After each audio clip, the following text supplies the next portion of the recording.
I speak a lot, but I will have to tell you that being in your presence and with such esteemed other speakers, I am nervous. I'm nervous, but here we go. I'm also going to tell a little more personal story, a little more personal journey, because, well, I'm just going to let it speak for itself.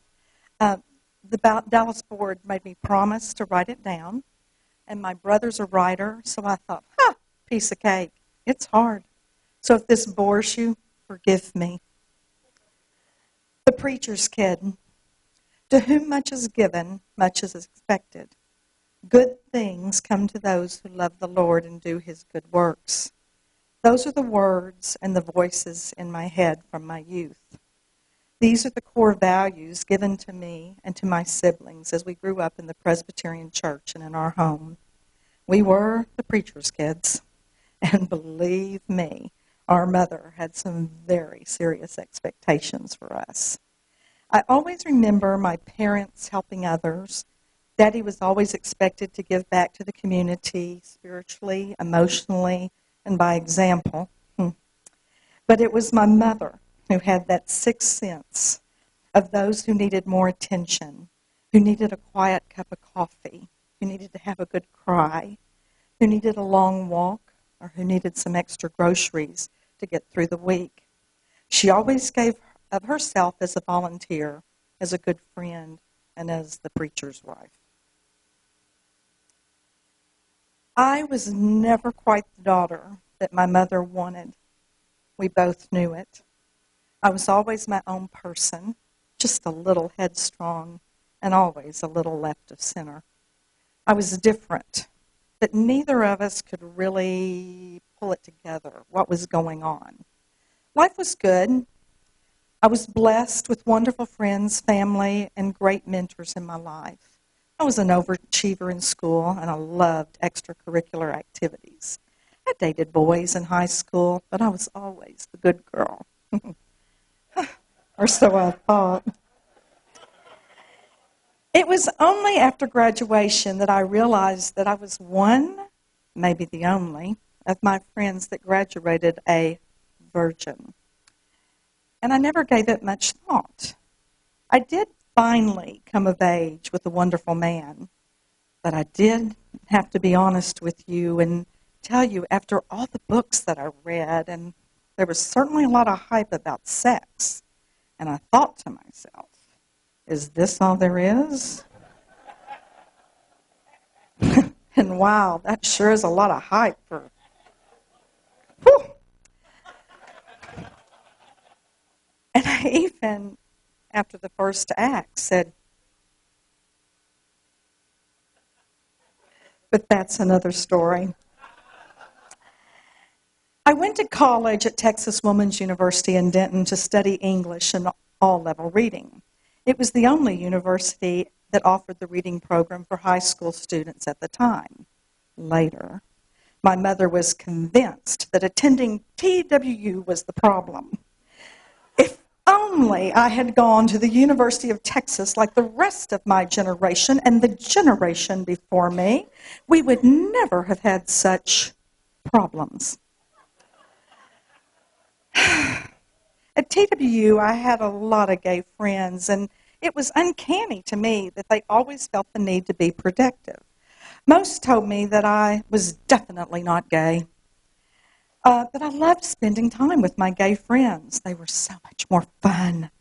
I would go to them for Dallas and dinner. We'd go to the Bronx and up and down Cedar Springs, and I had a blast. I was definitely a late bloomer, and I did not come out until my senior year. I mean, come on, girl, get with it.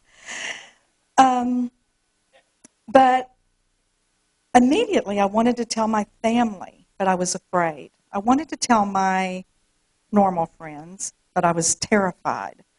So in the early 70s, as Harriet said, we had our secrets and a great number of friends with whom we could be ourselves.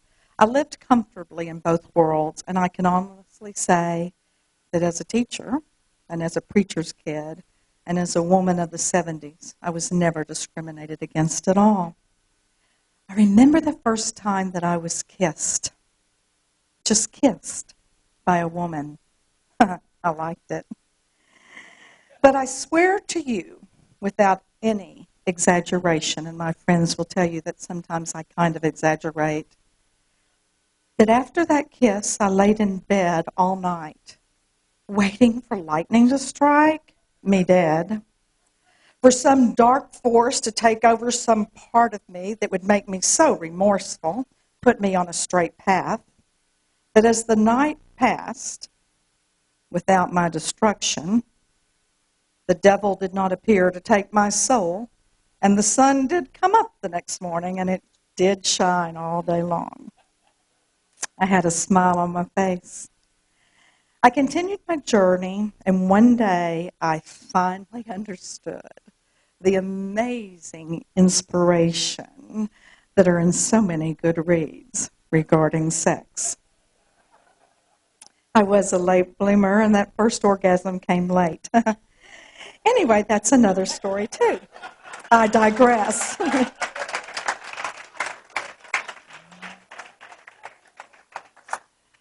Finally, in my mid-20s, my mother asked me why I wasn't dating. In my mind, I knew she meant dating men. I'd brought all my dates home with me every time I came home. Who wants to go home without them? And my family knew everyone in my life. Whew. Get ready. Here it comes. It's time. The moment for coming out with your mother is here. And those of you who know my mother know it took some courage. I told Johnny that I'd always been told that when people you love and people that love you ask you about your sexuality or being gay, that they were ready to hear the truth. So I said, Johnny, Mama, I love you, and I am gay. The look on her face surely could have turned me to stone. But I let the silence between us simmer. After what seemed to be long, pregnant minutes, Johnny said, "Good grief, I just hate the word lesbian."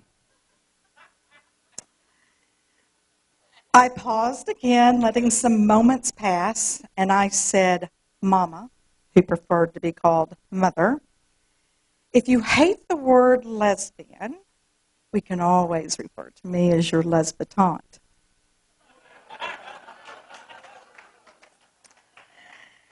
She never did use the word lesbian to me again. Now, my family tells me it came up often when I wasn't around.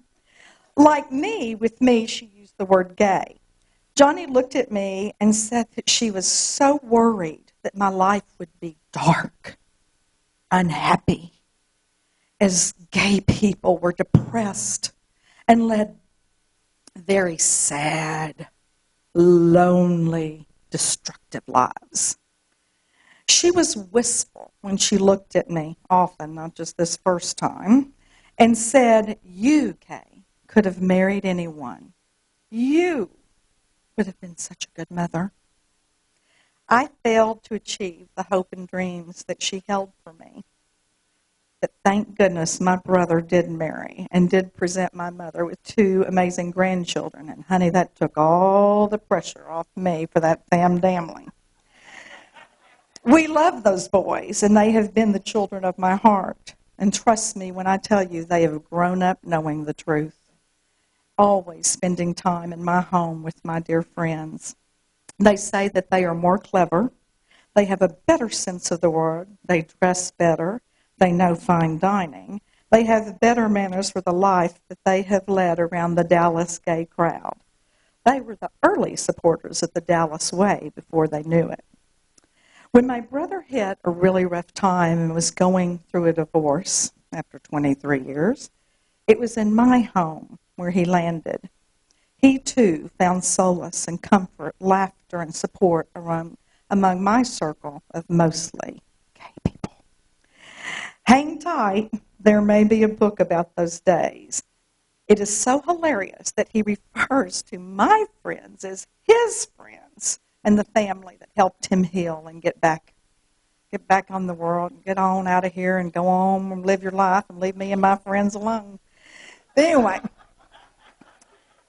the journey for acceptance for being gay was a long, tender road with my family, but I am proud to say that I always felt love.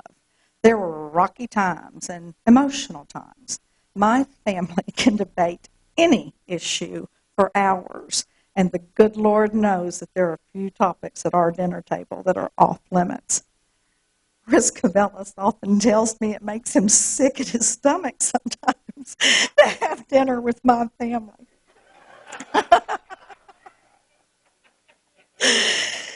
I remember when George H.W. Bush was running for his second term and the convention had anti-gay overtones. Johnny was a Republican, and I was a bra-burning women's rights activist, Democrat, and dare I say it, lesbitant.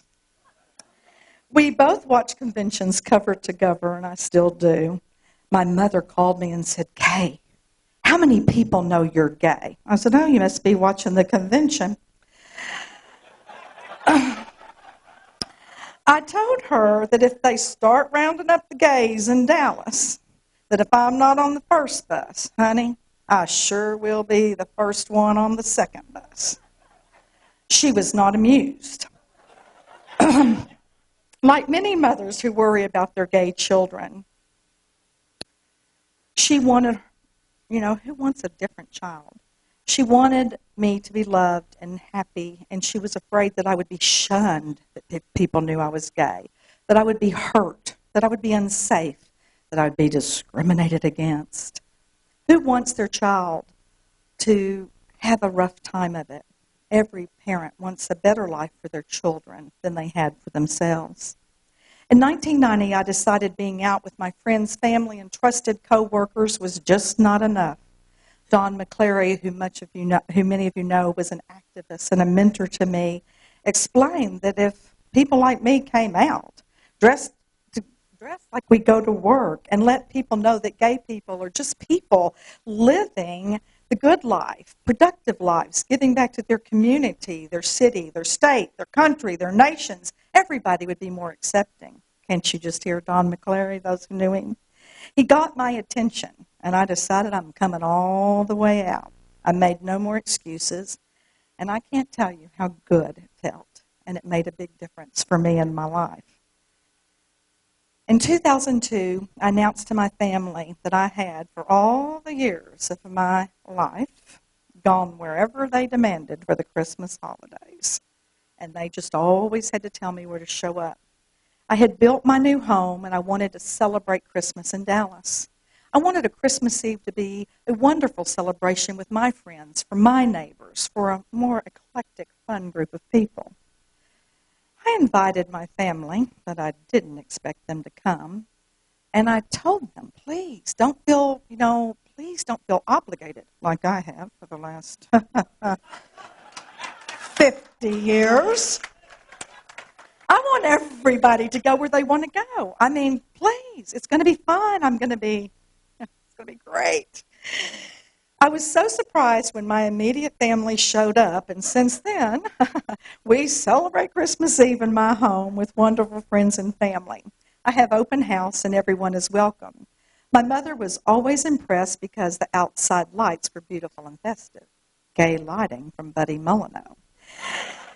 The inside of my house is also beautifully dressed for Christmas and just perfect. I mean, because Joel Harris makes Christmas for me and my family and my friends every year.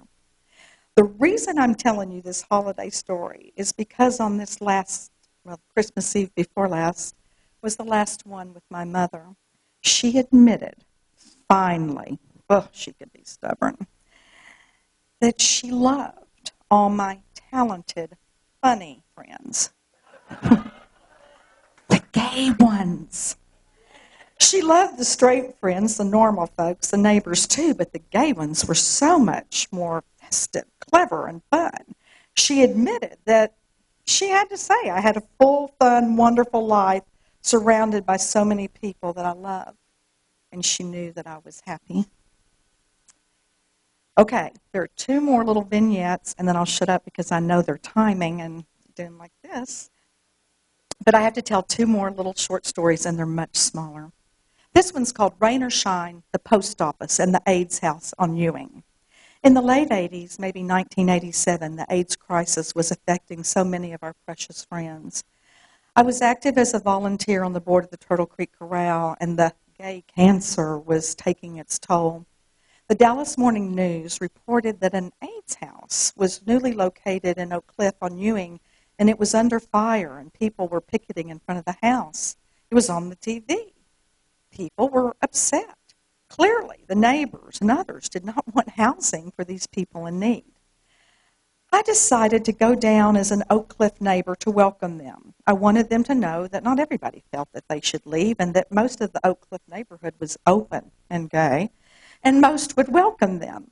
Most of us were live and let live kind of folks. I could tell you so many stories, but that's another time.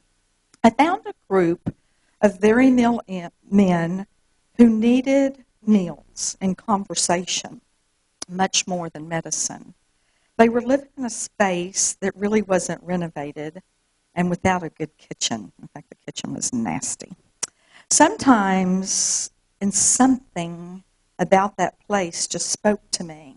My partner at the time and I started taking donuts on Saturday and a bowl of fruit, but mostly we just made time and took books and newspaper and read with them and debated. We took old 8-tracks, does that tell you?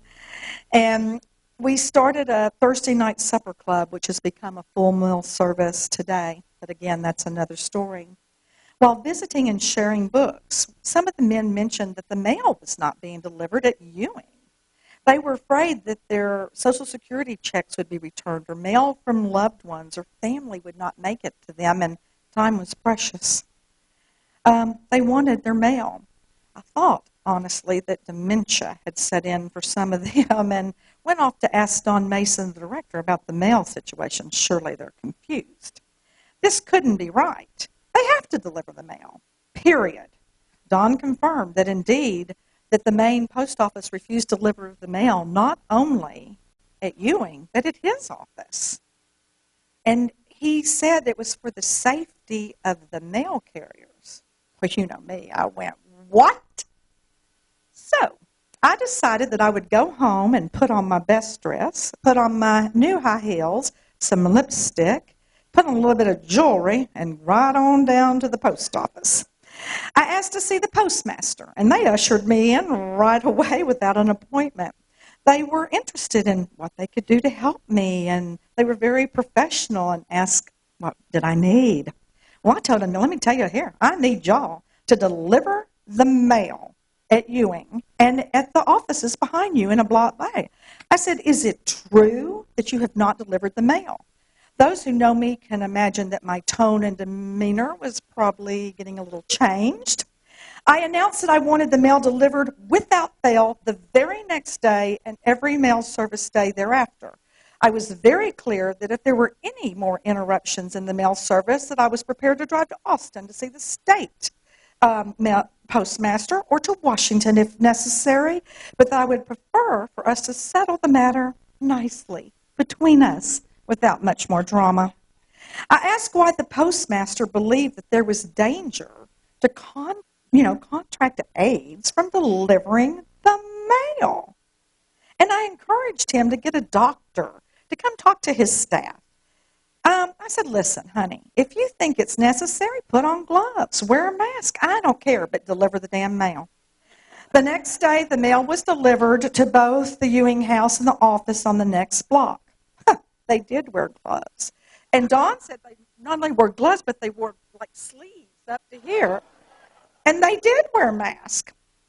Dawn, who often found me to be a determined volunteer, shook his head.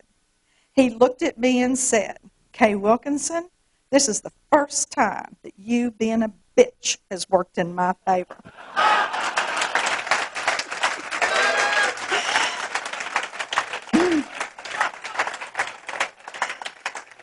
We have been friends since then. And I encourage you to go to the AIDS Services of Dallas and see what Don and his organization has achieved. He is a true Dallas hero, and I admire him so much. Last vignette. Don't get a hook. But I was pretty feisty with the post office, and now I'm going to tell you a personal story that I entitled Fear. On the first Thursday of the month, after dinner at the AIDS house one night, I missed one of the guys that I really enjoyed. We were both rooters, and we were both interested in politics. He loved to debate, and I always made sure to seek him out for dinner and to sit with him and, to have conversation. On this night, I went to check on him and found that he was very ill. This was before the full-time support nursing staff in the house. He needed a bath. He needed fresh bedding in a horrible way. He needed support like I was ill-equipped to give. Without embarrassment between us, and God knows how, I got him bathed. I found fresh sheets. I got him some Gatorade and some ice chips and back into a clean bed with clean pajamas. I took his soiled laundry home and I washed it, preparing it to take it back the next day, thinking, you're a good girl. To whom much is given, much is expected, and good things come to those who love the Lord and do his good works. I was really feeling cocky, really proud. It was felt good to know that, my special friend would sleep better and had a clean bed. And then I looked down, and I had a cut in the palm of my hand. Panic, fear, terror, tears. I was alone, and my mind played so many tricks with me. I envisioned me living in distress in the AIDS house. Who would bathe me? Oh, my God, I had AIDS. I ran the hottest bath that I could do. I went downstairs to the laundry room and pulled Clorox out of it's embarrassing to tell you how stupid I am, but I got a bottle of Clorox and poured it in the bathtub. I soaked, I scrubbed, I poured alcohol on the wound, the full bottle of alcohol. And the next morning I went to the doctor. He may be here tonight. We were so lucky to have so many doctors that were healthcare providers and specialists with the AIDS crisis. He saw me right away, working me in. We were friends, wondering what in the world was such an emergency. He had a full house. I showed the doctor the cut. I explained the situation, my activity the previous evening. I asked how long before I get sick. Fear, terror, panic, tears. He stood back and he stared at me a long time. Then he came up and patted my little hand. And he explained to me that he thought was an intelligent woman. He knew that I had attended seminars and panels, HRC luncheons about how AIDS was spread. Bodily fluids, unprotected sex. AIDS virus doesn't live outside the body. I can't remember all that he was telling me, but I felt like I was in kindergarten. He basically assured me that I had lost my mind to fear, and he was so confused why I was acting so foolish. He said, honey, you don't need a doctor's appointment because there are others out there in the waiting room that do, for God's sakes. He was my friend, and he said, listen, pull it together. You need a manicure and a pedicure appointment because that Clorox is eating the color off your nails, and I have never seen you look like such a mess.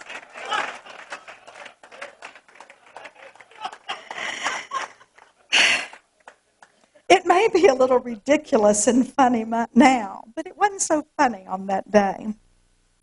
I want to end my story with the hope that all future generations will use the fight of those that went before them. I hope they use the technology, the knowledge, and the cautions to prevent any sexually transmitted disease by practicing safe sex. Unfortunately, that's not the case today, and it's not the AIDS community that is having sexually transmitted diseases. I think we have learned our lesson. I hope that women feel empowered to practice birth control and that their partners practice safe sex to prevent any unwanted pregnancy. All children should be wanted. Abortion should be rare, safe, and by God, legal. The kids in my life have only heard those words since they were 4. And like my mother before me, I only want the best for the kids that I love, and I want them to have a better life than I have. I love my life. I am blessed at work, at home, at play. I never was a mother, but I am a fabulous Aunt Kay for my friends' children, for my precious beloved nephews, and for at-risk kids that I mentor. My life is full. There is always laughter in my home. I am safe. I am secure. I am loved. I am happy. And I have a charmed life. I encourage all of you to tell your own story, to write for the Dallas way, and to share your own magic. Please live your best life and live openly in the light. Let me close by challenging you to do something a little unexpected, kind, and loving for someone who has less than you. Do it often, and you will be blessed beyond measure. Give back. Everything you give will come back to you tenfold. To whom much is given, much is expected. Good things come to those who love the Lord and do his good works.